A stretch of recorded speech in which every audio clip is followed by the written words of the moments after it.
Qara. Gaplarim og'ir bo'lishi mumkin, lekin haqiqat. Agar sen erkak bo'lsang, 30-35 yoshgacha millioner bo'lmasang, pul ishlamagan bo'lmasang, sen o'zingning hayotingni yutqazing. O'zingniki qo'shib, farzandingnikini ham yutqazing. Nima uchun? Chunki 30-35 yoshda tizim senga shunaqa muammolarni tiqadi, seni vaqting bo'lmaydi farzandingning tarbiyasi uchun. Keyin ular senga aytadi: "Okey, vaqtingiz yo'qmi tarbiya uchun? Bizga keltirib bering maktabga, sizday ishchi qilib tarbiyalab beramiz" deyshadi.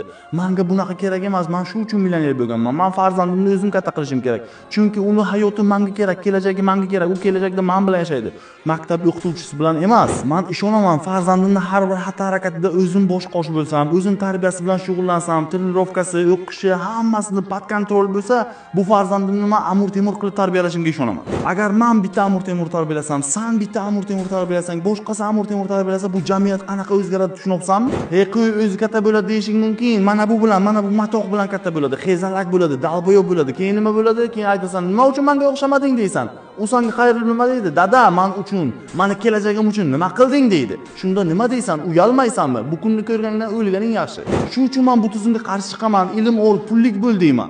Men bir o'zim bu tizimga qarshi chiqib yutqazishim mumkin, lekin harakat qilmasam yutqazishim aniq. Drinking dope turned me to a superhero.